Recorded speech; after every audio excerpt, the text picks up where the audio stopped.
Abana aba babagambira ishomero rya Mashonga aho babire bizire kuvugana RDC mu rukiko rubire rugenderire kureba umunshongeji kongo ruhendire rutabireho mwe twansaba abana RDC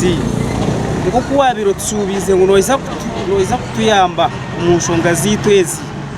uzimazima katuteke mu gumisiriza ubundi byakuteganisa kubira aho noisa kutweta ugaruko taho umunshonga zitukurungi konka turukubi kandi turukubi n'abana tubacishoma babingo mu takari yabo byona batemugo nababika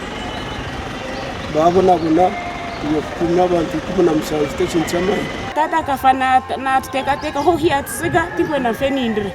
na habwe ibintu bite tata biratebeka nsize nkabora kushoma nka disability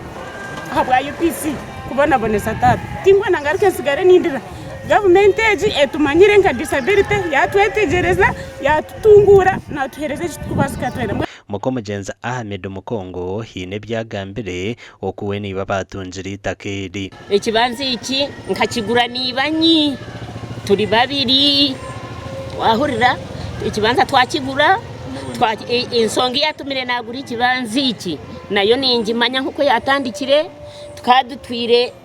ukwife y'umuzehe Tabaro ikayitu niho yaberiri turyomuka twayecora umusigazi oba kweta tone aine fayiro yatwakura kyamazire kutwakura yatujana nimba shaba musayini njara papara byangiye tomubuza si nebyaje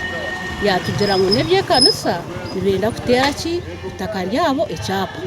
tugambireho n'abekanisa ya St Mark Church of Uganda Mashonga abaru kugambwa kuba bariyo no bariyangatanisa kariyefuzezi kandi no bagira ngo abana nibenda kubarabe nyuma ngo konka bita kabakaroguranishe w'abana umugenzi hati akuba heresere technical institute primary bagifurira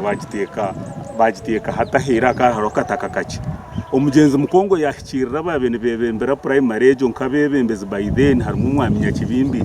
yajadini kamba guze nawe ndugahabwa abana tinko baherera abashya baronde sente bamushashura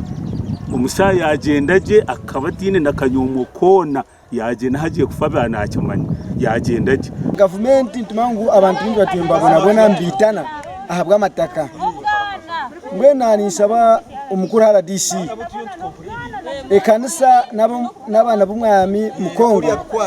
obasekuta umusonga zabo umugenzi Mukongo nagambwa kuba yabiraguzira itakero umwaka gwa 1998 dero umwaka gwa 1994 umugenzi Nyakibimbiro wabiraro mukuru wekanisa ya St Mark Church of Uganda Mashonga bakija bariha ahari Mukongo Chifuba kandi mishango ekatanduka umwaka gw'2022 okuhika RDC asharire mo kutaho mu nshongezo amakuru agagasha kwa Ben Muhozo mu Rubushenyi.